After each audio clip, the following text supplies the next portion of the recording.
Saber Direito desta semana é sobre execução fiscal no novo Código de Processo Civil. Apresenta a fase pré-processual, dívida ativa e legitimidade, fase judicial e defesa parte 1, defesa, recursos e prescrição. O professor é o Procurador da Fazenda Nacional, Felipe Duque, mestrando em Direito Político e Econômico. Agora, no Saber Direito. Olá, queridos amigos e amigas que nos assistem aqui de todo o Brasil, no TV Justiça, no programa Saber Direito. Nós estamos aqui para falar sobre a Lei de Execução Fiscal, no novo Código de Processo Civil e também na jurisprudência.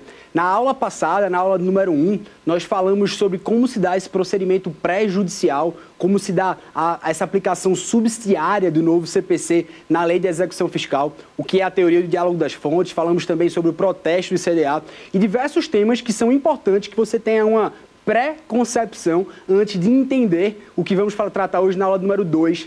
Na nossa aula número 2, nós falaremos sobre dívida ativa, sobre como se dá essa legitimidade, se eu posso substituir, se eu posso emendar, quem são os competentes para ingressarem no polo ativo e no polo passivo. Ainda falaremos também sobre todos os pontos esmiuçados da jurisprudência. É importante trazer para vocês aqui a necessidade de que você esteja atento aos entendimentos da aula número 1. De alguma forma, você tem que entender como se dá essa fase pré-judicial para entender também a fase do processo judicial da Lei de Execução Fiscal. Tudo bem? Vamos juntos? Vamos começar aí nossa aula número 2, beleza?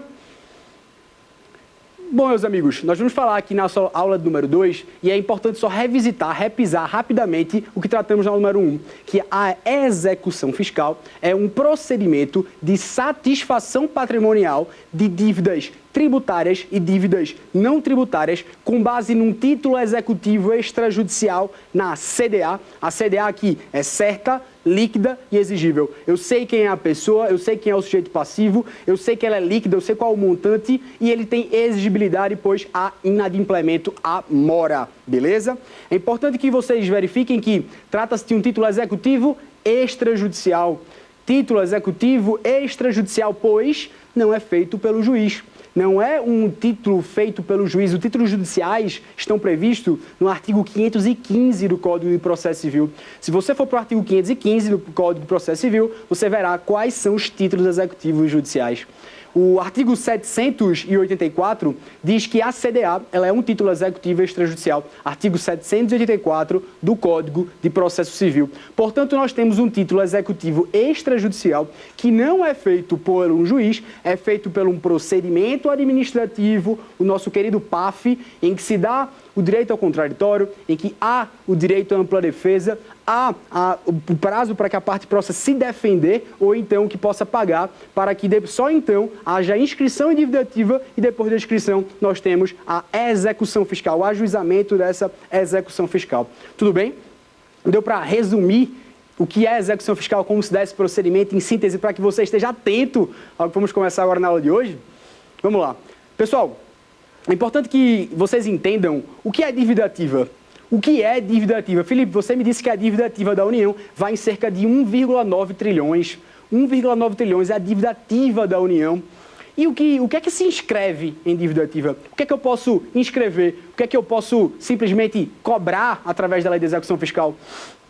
Se você reparar, o artigo 2, parágrafo 1º da Lei de Execução Fiscal, artigo 2, parágrafo 1º, vai dizer que qualquer cobrança atribuída por lei pode ser cobrada via inscrição em dívida ativa. Então, qualquer valor que haja cobrança, que haja previsão em lei, ela pode se fazer uso da inscrição em dívida ativa. Eu posso inscrever em dívida ativa. É o que também prevê quais são as dívidas ativas.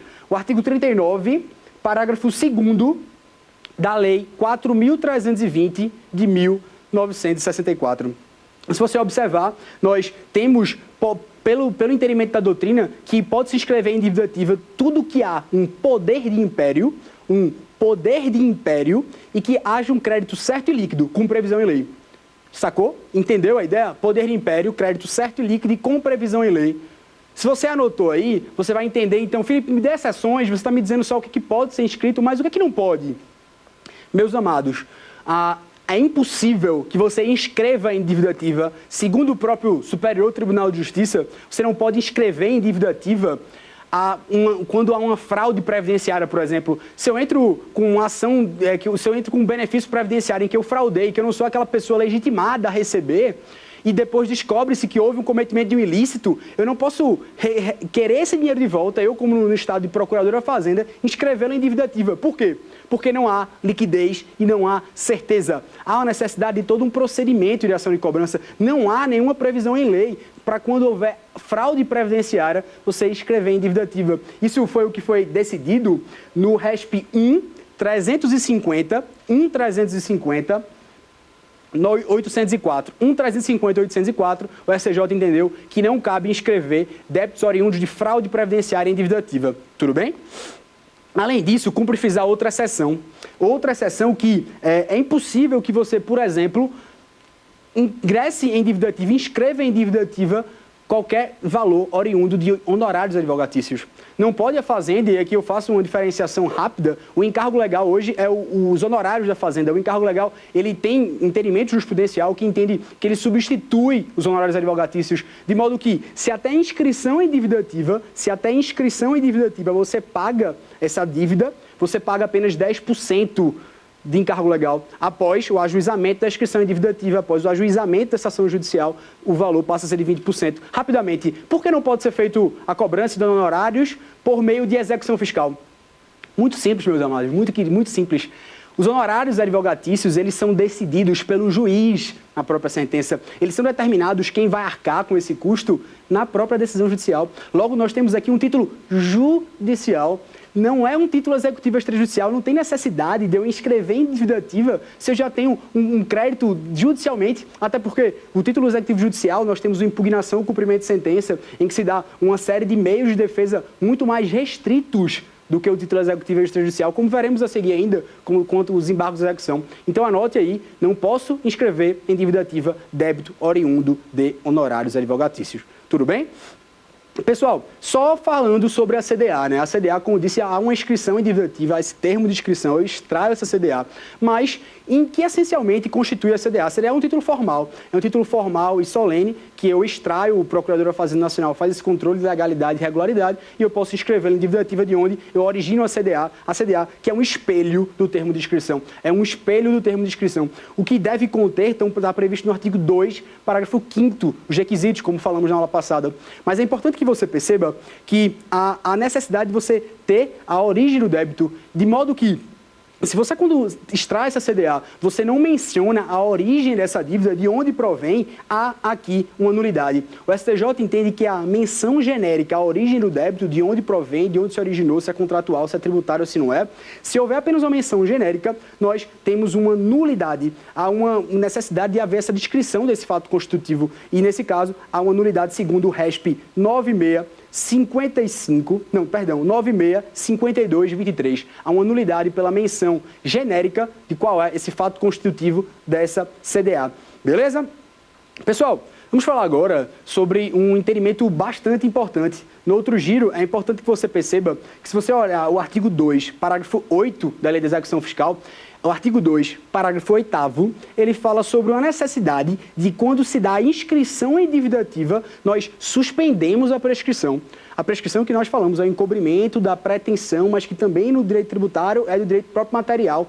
E a partir do momento em que eu escrevo em dívida ativa, eu suspenderei pelo prazo de até 180 dias a prescrição ou até a distribuição dessa ação. É assim que fala o artigo 2, parágrafo 8º. Mas assim como nós falamos na aula passada que o Código Tributário Nacional, ele é uma lei ordinária, mas foi recepcionado por lei complementar por causa do artigo da Constituição Federal 146-3, aqui é o mesmo sentido. Para que você possa versar sobre prescrição em direito tributário, é necessário lei complementar. Felipe, não entendi. Onde é que você quer chegar com isso? Meus amados, esse artigo 2, parágrafo 8º, ele só vai se aplicar aos débitos, às dívidas não tributárias. Ele não se aplica, essa suspensão da prescrição não se aplica às dívidas tributárias. Porque as dívidas tributárias, você não pode versar a lei ordinária, a lei de execução fiscal é uma lei ordinária. Ela não pode versar sobre prescrição em decadência. Isto porque é matéria de lei complementar. Isso também foi decidido, não é, pelo STJ no RESP 132, 6094. 132 6094. É importante que você atente justamente para essa possibilidade de que, para versar sobre determinadas matérias, como limitações constitucionais ao poder de tributar, previsto no artigo 146, inciso 2 da Constituição Federal, há necessidade de lei complementar. E, inclusive, recentemente, o STF, em 2017, foi justamente no RE 566-22, decidiu que a imunidade das entidades beneficiárias de assistência social, a imunidade prevista no artigo 195, parágrafo 7, deve ser regulamentada por lei complementar. Isto porque, para limitações constitucionais ao poder de tributar, artigo 146, inciso 2 da Constituição Federal, é necessária lei complementar. Então, muita atenção nesses casos em que necessita-se lei complementar. Eu tenho visto cair muitas questões de concurso, muitas questões sobre esse tema. Tudo bem? Vamos prosseguir? Adiante? Todo mundo perfeito aí? Eu sei que é muita informação, eu sei que o sotaque aqui não ajuda muito, muitas pessoas vêm reclamar de como eu falo, mas eu quero que vocês prestem bastante atenção. São muitas informações relevantes. Eu posso falar 10 horas sobre a lei da execução fiscal, mas eu estou falando sobre esse tema lindo e instigante, os pontos mais importantes, para que você não se trema diante das adversidades que vão surgir no dia a dia e também nos concursos públicos. Tudo bem? Pessoal, vamos falar agora sobre substituição e emenda da CDA. Como eu falei, a menção à genérica CDA, ela constitui um vício que é nulo, a CDA seria nula nesse caso. É assim que entende o STJ. Mas, se você entender e olhar o artigo 2, parágrafo 8º da Lei de Execução Fiscal, assim como o artigo 203 do Código Tributário Nacional, ele dispõe o seguinte: até a decisão de primeira instância, é permitido que você modifique ou substitua a CDA, desde que seja assegurado ao executado, ao contribuinte, uma devolução do prazo para embargos, até a decisão de primeira instância. Meus amados, queridos, até a decisão de primeira instância. Está te demonstrando aqui que ele está delimitando o marco temporal. É até o momento em que o juiz propõe a sentença, ou que ele decide os embargos de execução. Até ali é possibilitado modificar. Só que, tanto que, nessa mesma ideia, o STJ entendeu que não poderia, em série de apelação, ou seja, após a sentença, após a decisão de primeira instância, não poderia haver uma modificação da CDA. Foi assim que se entendeu no RESP 838766, recurso especial 838766. Mas, Felipe, e se eu tenho pequenas falhas?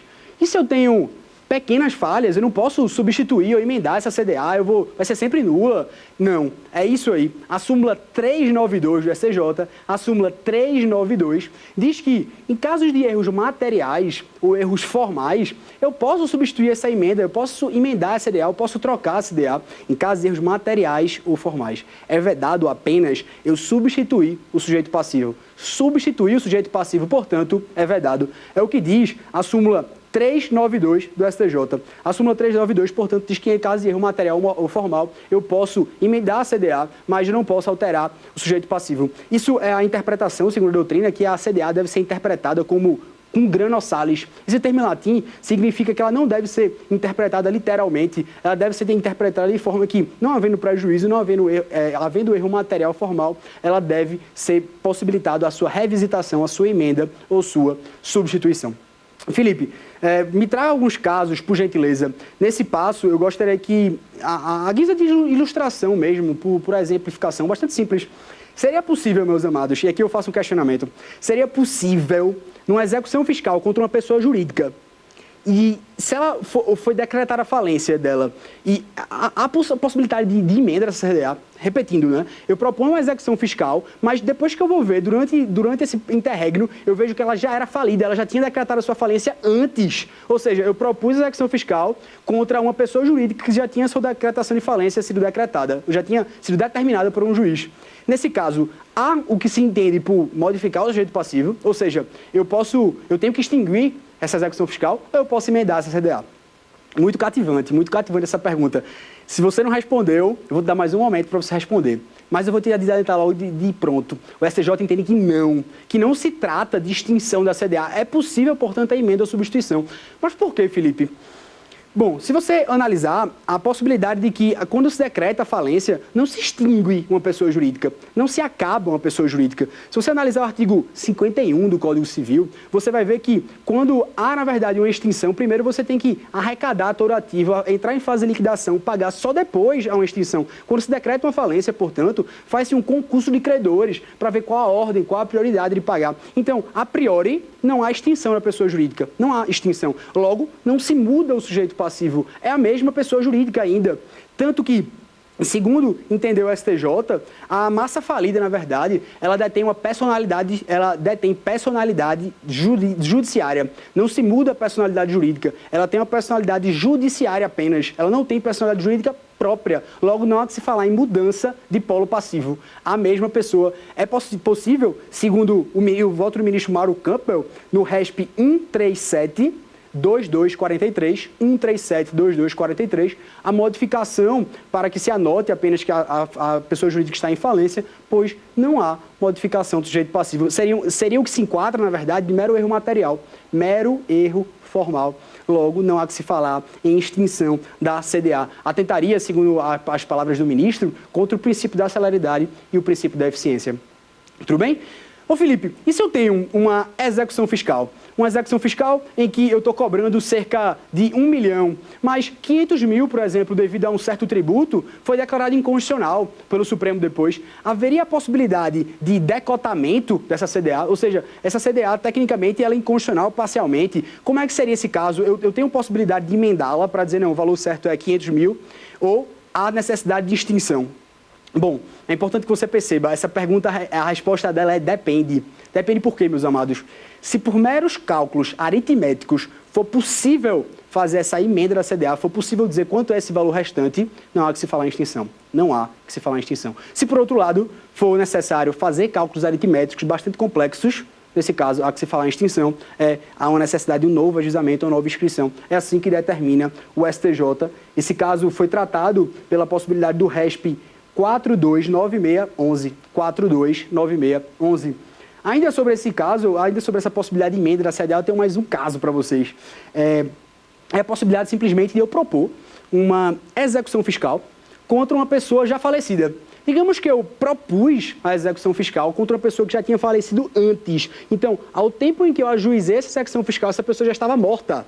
Felipe, eu posso, nessa execução fiscal em que eu percebi que a pessoa estava falecida, eu, como procurador, eu posso substituir ou emendar a CDA? Se trata de um erro material, se trata de um erro formal, ou se trata de uma substituição de uma pessoa? Trata-se de uma alteração da legitimidade passiva. O que é que você acha, meus queridos? O que é que você acha? Bom, aqui há que fazer uma distinção segundo a jurisprudência do STJ. Se eu já propus a ação contra uma pessoa que tinha falecido antes do ajuizamento, eu devo extinguir essa execução fiscal. Se eu propus uma ação em que a pessoa faleceu depois, no curso, ou seja, ao tempo da propositura, a pessoa ainda estava viva, mas quando, durante o seu andamento da execução fiscal, essa pessoa faleceu, nesse caso, há uma mera emenda, há um mero erro material formal para chamar em juízo o inventário, o espólio, no caso. Então, nesse caso, é importante que você perceba, há que fazer essa distinção. Se a pessoa já era falecida ao tempo da propositura, extinção. Se a pessoa falece durante o curso, durante o andamento da execução fiscal, há um mero erro material formal, pode emendar a CDA. Isso foi o que decidiu o RESP 10.73.494, 10.73.494 do Superior Tribunal de Justiça. Beleza? Bom, pessoal, ainda sobre isso, apenas por curiosidade, Felipe, foi extinto a execução fiscal. Quem é que deve pagar os honorários? Quem deve pagar nesse caso?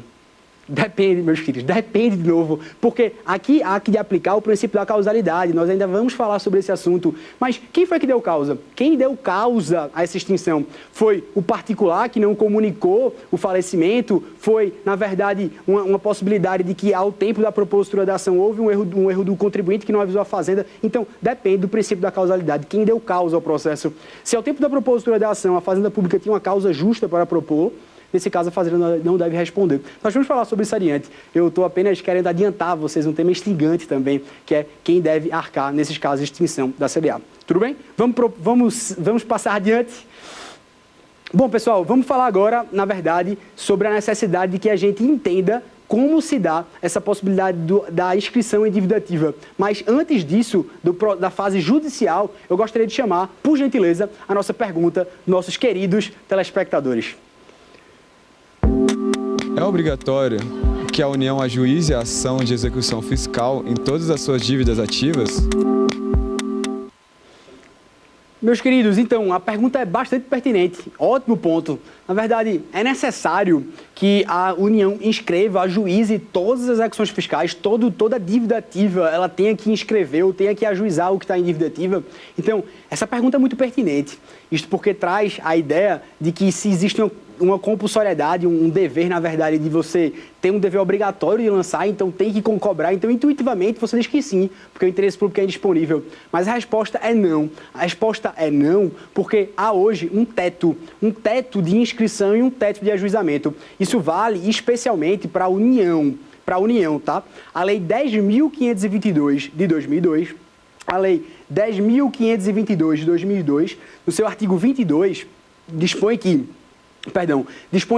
a União, quando da cobrança dos seus créditos, ela pode inscrever os valores de até R$1.000, ela pode inscrever e ela pode ajuizar os valores de até R$20.000, ou seja, inscrição em dívida ativa até R$1.000 e ela pode ajuizar em valores de até R$20.000. Felipe, por que isso? Então, você está mitigando um dever obrigatório, compulsório, de que tem disposição... Não, não é isso. A importância que você se veja aqui é que, além do princípio da legalidade, a administração pública também deve se pautar pelo princípio da eficiência.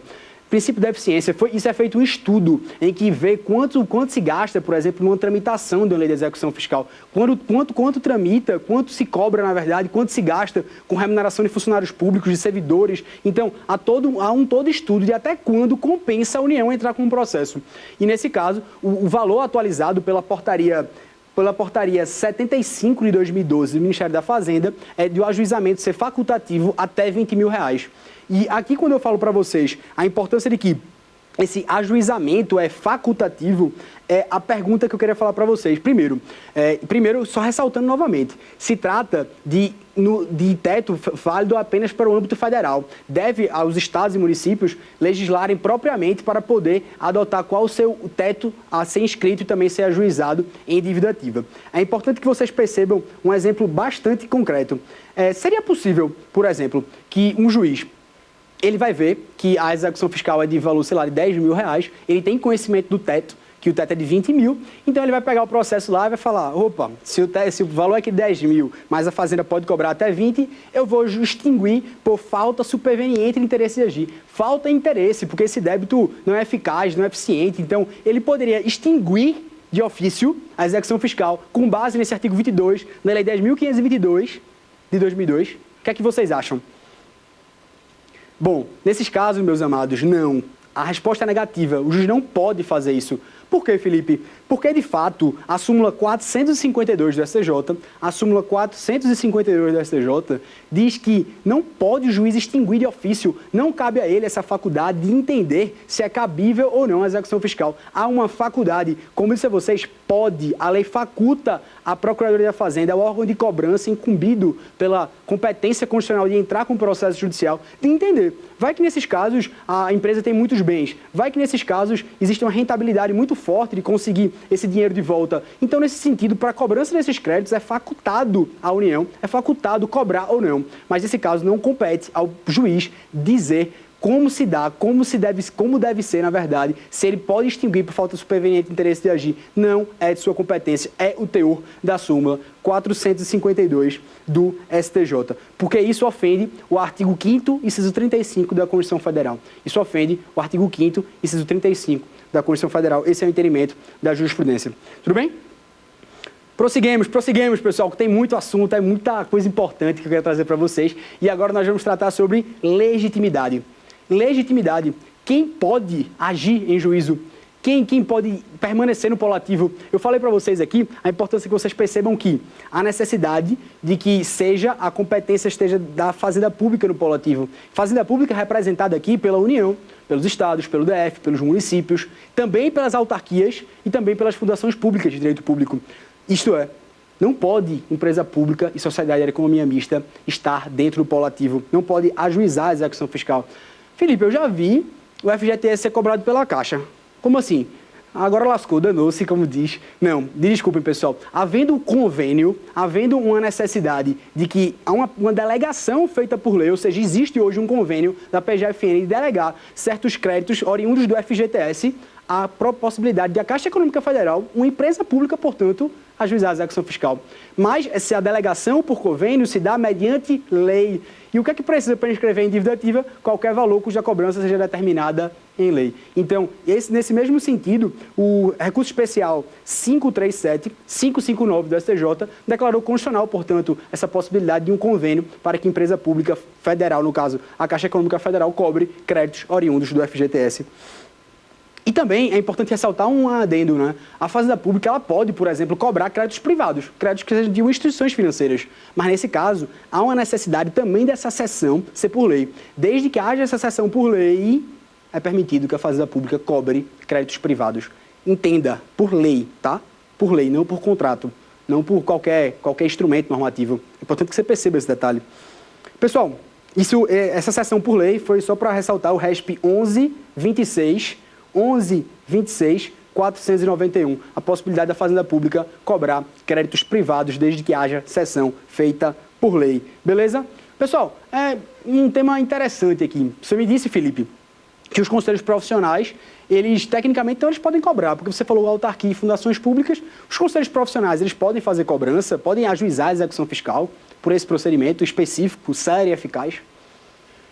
Sim, meus queridos, eles podem, mas é importante que você veja um fator histórico de início.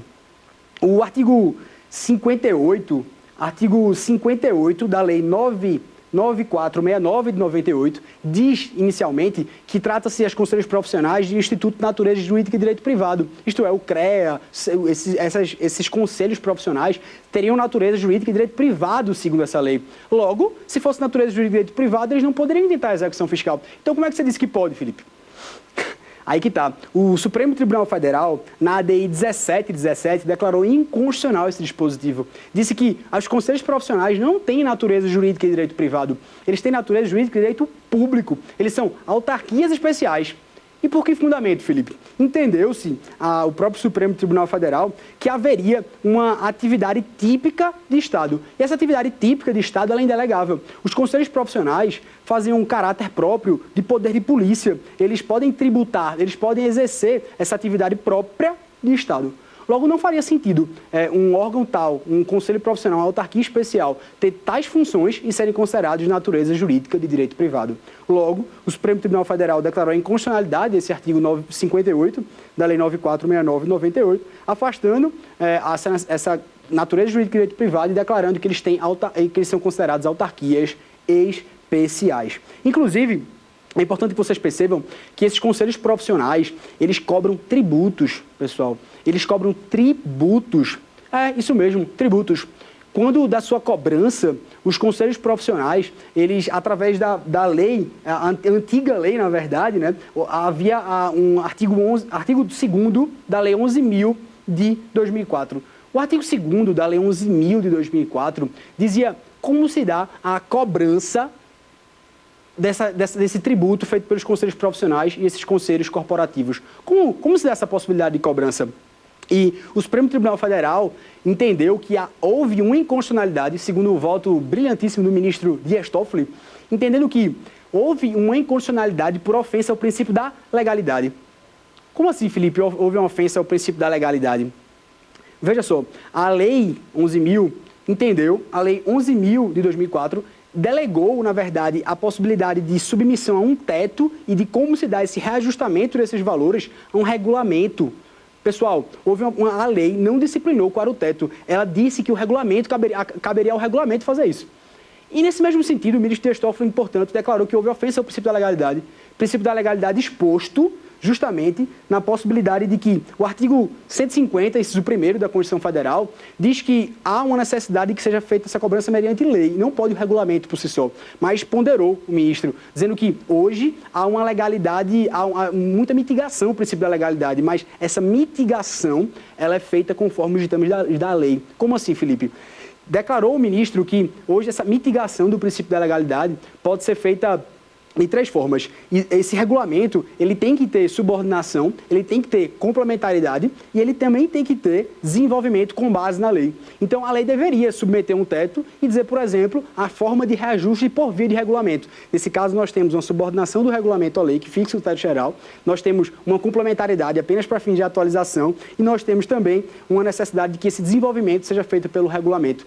Quando há uma ofensa a esses 3 pilares, torna-se inconstitucional essa delegação da lei ao regulamento para fixar esses valores. Foi assim que entendeu o Supremo Tribunal Federal no RE 7042 de 92. 7042 de 92. Esse julgado foi em 2016. Hoje já há uma lei nova, que é a Lei 12.514 de 2011, que corrigiu essa inconstitucionalidade prevista na lei passada. Tudo bem, pessoal? Pessoal, é importante que vocês percebam mais uma ideia. Mas uma ideia é que essa própria lei que vos digo, a Lei 12.514 de 2011, que corrigiu essa inconstitucionalidade na fixação desse tributo dos conselhos profissionais e conselhos corporativos, trouxe uma situação curiosa. Disse que as execuções fiscais propostas pelos conselhos profissionais devem atingir um mínimo de 4 anuidades. Ou seja, a partir do momento em que houvesse a cobrança de 4 anuidades, 4 inadimplementos, seria possível que fosse feita a ação da execução fiscal fosse ajuizada. E nesse sentido, portanto, veja só, trouxe, nesse caso, uma grande divergência jurisprudencial. Quando houve um intento no artigo 8º dessa lei 12.514 de 2011, o artigo 8º diz que há um mínimo de 4 anuidades. Se há um mínimo de 4 unidades, o que aconteceria aquelas execuções fiscais já propostas? O que aconteceria às execuções fiscais já propostas? Foi justamente isso que decidiu o STJ, havendo mudança de entendimento. De início, entendeu-se que se há um mínimo de 4 anuidades para que seja proposta, todas as execuções fiscais já propostas eu vou extinguir por falta superveniente do interesse de agir. Trata-se de uma aplicação processual imediata, esse advento desse artigo 8º. E, nesse sentido, o STJ já se posicionou nesse mesmo entendimento. Porém, houve modificação jurisprudencial. Houve modificação jurisprudencial e se pacificou que o artigo 8º só se aplica às situações propostas ao tempo de sua vigência. Veja só, meu querido, isso é puramente a aplicação da teoria dos atos processuais isolados.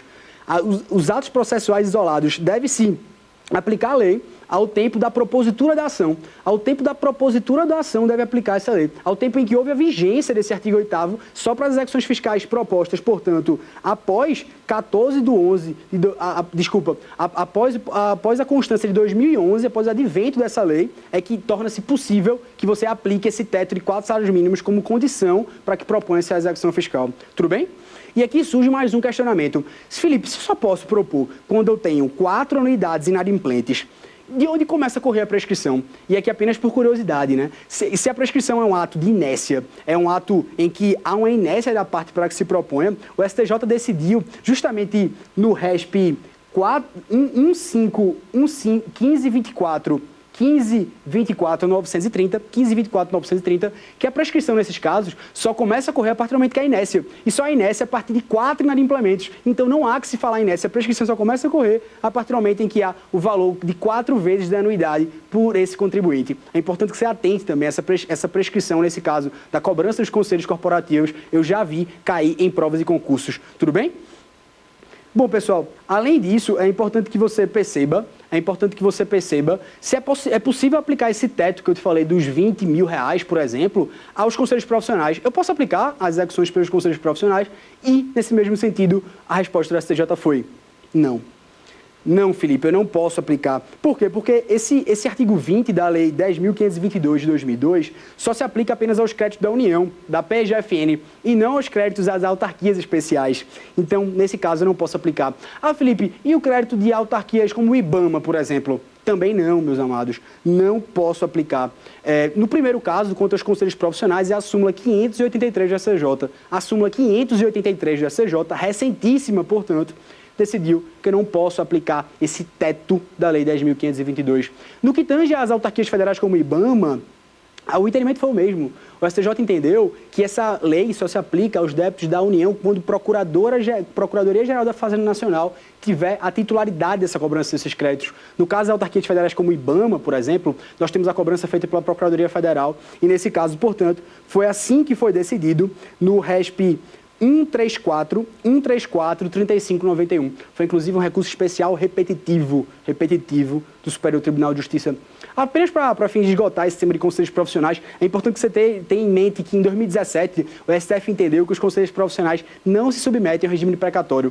Não se submetem ao regime de precatório. O regime de precatório, que, rapidamente, em simples palavras, é uma ordem de pagamento. É uma ordem de pagamento determinada pelo juiz de origem, que dá essa ordem ao presidente do tribunal, para que ele intente, para que ele planeje, para que ele coloque no orçamento, no próximo orçamento, essa cobrança desse valor. E, nesse caso, não se aplica aos conselhos profissionais, porque os conselhos profissionais não podem ter essa titularidade de poder público em juízo, não pode se confundir, já que os conselhos profissionais têm orçamento próprio, diferentemente dos entes, como a União, Estado, DF e município. Nesse caso, foi o que foi decidido no RE 938837. 938837 de 2017. Gostaria de chamar agora a nossa querida pergunta pelos nossos telespectadores. Gostaria de saber se a OAB pode propor execução fiscal. Interessante demais a pergunta da nossa querida telespectadora.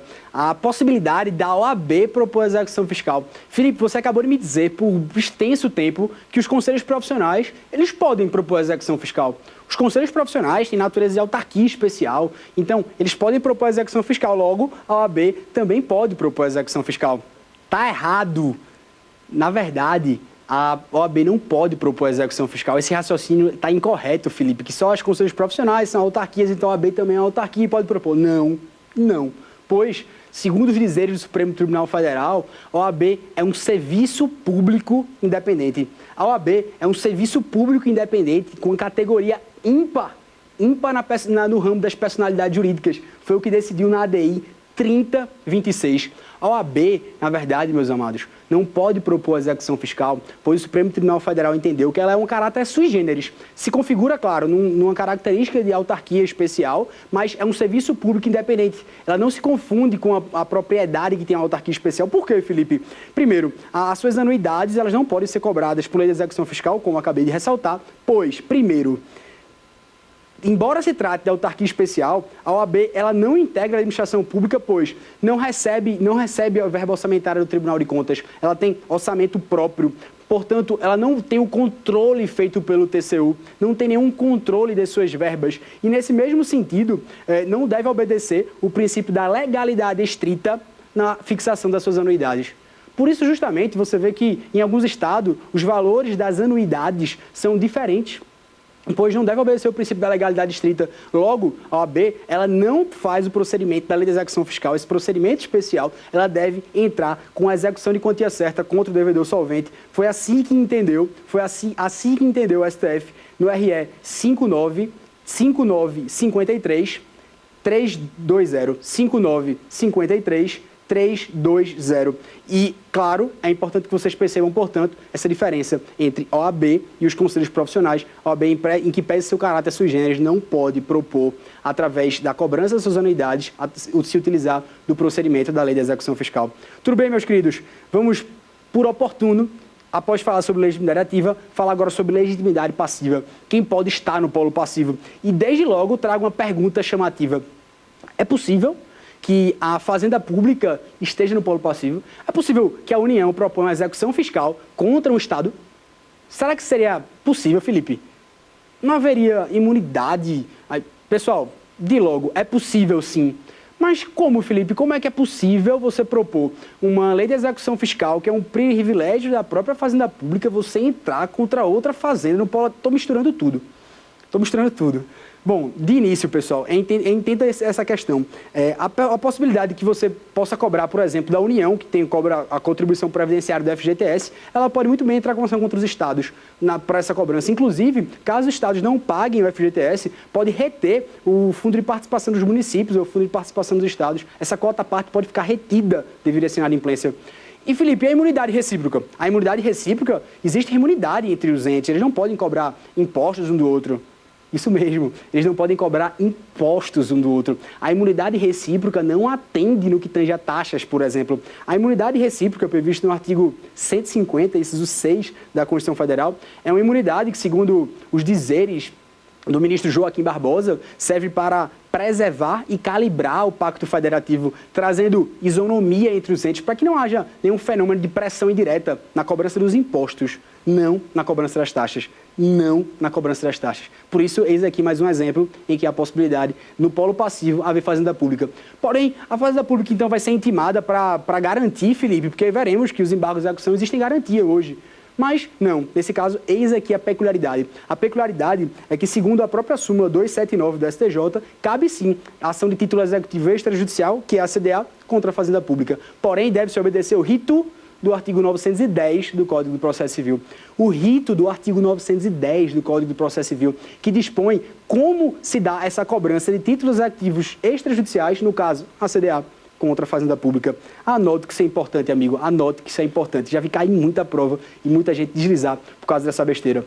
Então, pessoal, é importante que a gente fale agora sobre a possibilidade de quem são esses legitimados passivos. Os legitimados passivos estão previstos no artigo 4º da Lei de Execução Fiscal. O artigo 4º vai dizer o sócio, o devedor, o espólio. Então, há uma série de pessoas que podem ingressar nesse polo passivo.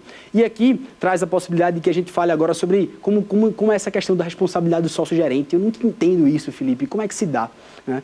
É importante que você perceba de início. Se na CDA o sócio-gerente já constar na CDA, ou seja, haver a pessoa jurídica e também o sócio-gerente, nesse caso existe um ônus, existe aquela presunção relativa de certeza e veracidade da CDA, do artigo 3º do CTN, que dispõe que o ônus de provar que não tem culpa, que não tem dolo, que realmente por algum motivo não deve constar o sócio na CDA, incube a esse particular ter esse ônus de desconstituir essa presunção da CDA. Por outro lado, caso esse sócio-gerente não esteja desde o começo da CDA, haja um cometimento de um ilícito posterior, por exemplo, aí você tem o fenômeno da possibilidade da responsabilidade do sócio-gerente pelo cometimento de um ato ilícito. E nesse caso, você vai perguntar para mim, Felipe, e isso quer dizer que se a Fazenda Pública, por exemplo, propõe uma execução fiscal contra uma pessoa jurídica e a pessoa jurídica não paga, não tem o dinheiro, eu posso propor a execução fiscal diretamente redirecioná-la contra o sócio pelo mero inadimplemento, por simplesmente falta de pagar. Eu posso responsabilizar o sócio-gerente? Via de regra não, meus queridos, via de regra não, pois é a súmula 430 do STJ. O inadimplemento não gera responsabilidade tributária. O inadimplemento não gera responsabilidade tributária do sócio-gerente. Felipe, então se houve uma falência, por exemplo, eu estou executando uma empresa, mas depois decreta-se a falência. E aí, eu posso redirecionar agora, nesse caso, para o sócio-gerente, porque houve falência? Meus queridos, de novo, via de regra não. Por quê? Porque a súmula 430 da STJ fala que o mero inadimplemento não gera responsabilidade tributária. Logo, nesse caso, salvo em caso de dolo ou culpa, se houve fraude no caso de ter essa decretação da falência, via de regra o sócio-gerente não vai responder. É a incidência da súmula 430 do STJ. Tudo bem? Como dizia um professor meu, assim, tá bem, porque agora vai engrossar mesmo. É ninja ou finja, tá tudo certo aí? Então, vamos lá, vamos passar agora para outro ponto importantíssimo. Felipe, no que tange, você já me disse que a súmula 430 não responde para o inadimplemento. Mas se eu tenho uma ação de execução fiscal, se eu tenho uma ação de execução fiscal em que nós temos, por exemplo, há uma citação da pessoa jurídica e depois, quer dizer, quando se tenta essa citação da pessoa jurídica, por exemplo, o oficial de justiça chega lá e vê que está tudo fechado, que simplesmente não está em funcionamento a pessoa jurídica. Houve, tecnicamente, uma presunção de dissolução irregular nesse caso, pois, nesse caso, havendo uma presunção de dissolução irregular, há um fato ilícito, há a incidência do artigo 135, inciso 3 do Código Tributário Nacional. Então, a responsabilidade do sócio-gerente agora se dá com base no artigo 135, inciso 3 e na súmula 435 do STJ.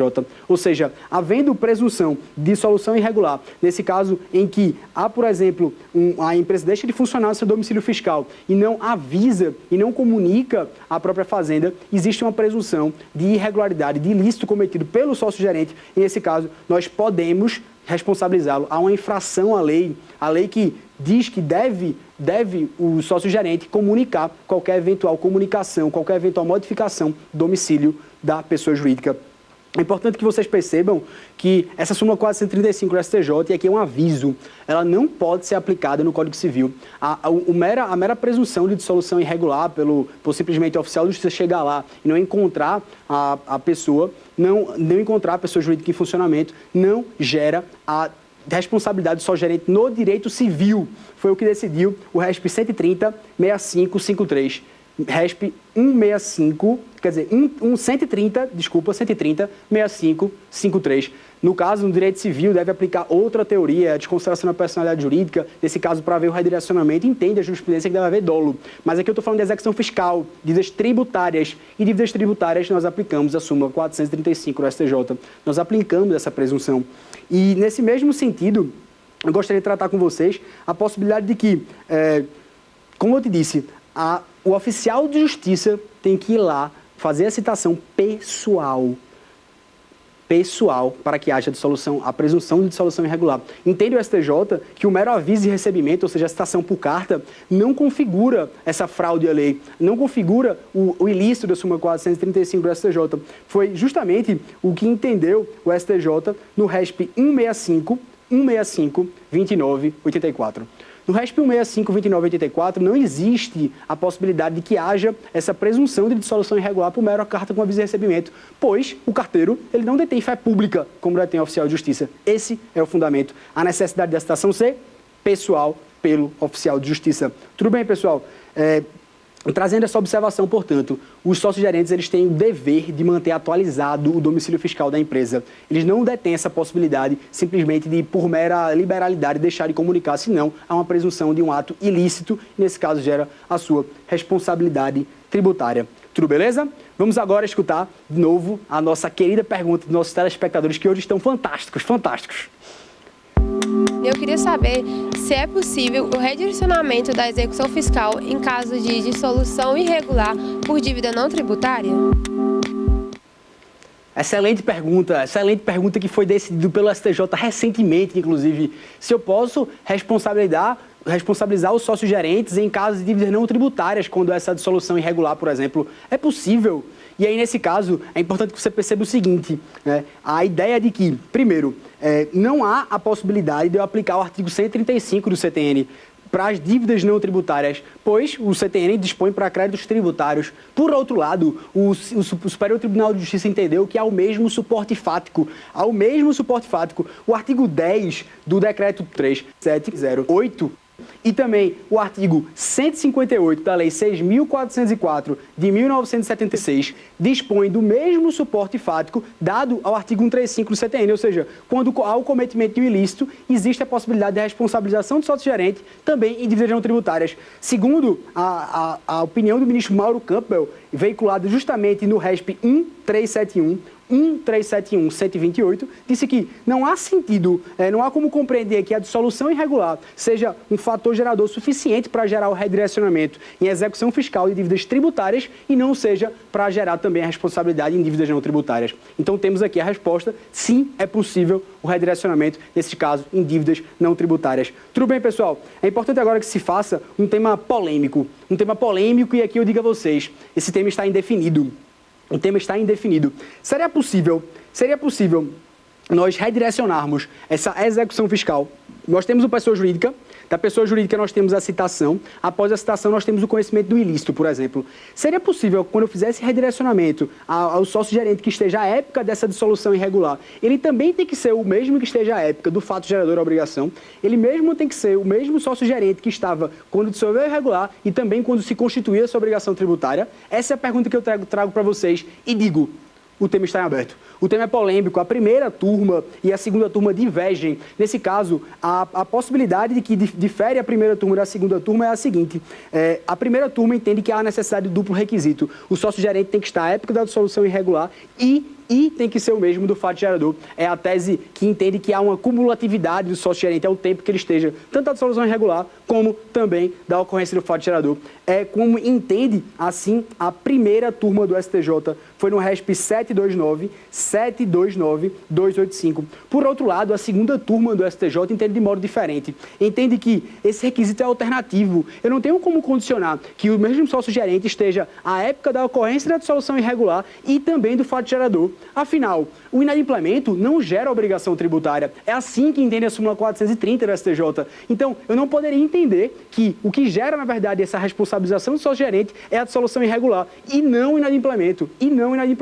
Pois o mero inadimplemento não importa, conforme a súmula 430 do STJ. É assim que entende a segunda turma no RESP 1520257. 1520257. Seria, portanto, a possibilidade de que você possa justamente entender que a tese seria alternativa, tanto faz. Tudo bem, meus queridos? Nós falamos aqui na aula 2 sobre como se dá essa dívida ativa, como quem são os legitimados ativos e passivos, como se dá essa ocorrência, na verdade, de quem pode estar no polo passivo e quem pode estar no polo ativo, como se dá a responsabilidade do sócio-gerente. Então, foram temas essenciais trazidos pela possibilidade de que você entenda se os conselhos profissionais podem propor a execução fiscal, a OAB não pode. Então, é importante que você perceba como se dá essa substituição, essa emenda da CDA e também você entenda que o processo de execução fiscal ele é muito interdisciplinar, ele envolve muitas matérias. Por isso, nas próximas aulas, nós falaremos agora sobre o Instituto de Desconsideração da Personalidade Jurídica, sobre como se dá a sentença, a coisa julgada, os recursos, temas jurisprudenciais e bastante polêmicos, mas que são essenciais para que você possa se dar bem nos concursos e também dentro do procedimento da advocacia. Falaremos também sobre a garantia, a penhora, temas essenciais, complexos e muito bons, muito bons. Pessoal, convido vocês para assistirem a nossa próxima aula, aula número 3, e gostaria apenas novamente de deixar uma mensagem. Na aula 2, nós falamos sobre a necessidade de que você, na aula 1, nós falamos sobre a necessidade de que você entenda qual o valor da causa. Qual o valor da causa? Qual o valor que você atribui ao seu projeto de vida? O valor da causa é muito maior do que você pensa, é muito maior do que é necessário que você entenda que o valor da causa é um projeto de vida. E esse projeto de vida, esse sonho meu, ele entende que você entenda as sementes da resiliência. Assim como diz o ex-ministro, nós somos muito mais fracos do que jamais imaginamos, mas somos muito mais fortes, do que nós estamos. Essa é que você entenda como você se dá essa vulnerabilidade. Mas entenda, a sua vulnerabilidade é justamente aquilo que diferencia, é tudo aquilo que forma o caráter. Tudo aquilo que você perceba que, segundo Spielberg, por exemplo, ele entende que deve encontrar um vilão. Enquanto o vilão, eu encontrei o meu vilão, eu encontro o vilão, sou eu que acabo, eu que me destruo. Mas as pessoas que estão ao meu lado, a minha família, as pessoas que hoje eu lhes digo, eu não sou um resultado do processo de pessoa só, formado por todo esse amor, todo esse carinho, de todas essas pessoas que nos amam e nos cercam. Então leve isso com você, você não é resultado de uma pessoa só, você é muito maior do que aquilo que você pensa. Então fique com Deus, ajuize isso na sua ação como um elemento propulsor para te levar para cima e de conhecer mundos e ideias que outras pessoas jamais conhecerão, porque isso significa fé. Fique com Deus, meus amigos. Até a próxima aula. Nós nos vemos. Ficou com dúvidas? Então mande um e-mail para saberdireito@stf.jus.br. E você também pode estudar pela internet. Basta acessar o site tvjustiça.jus.br.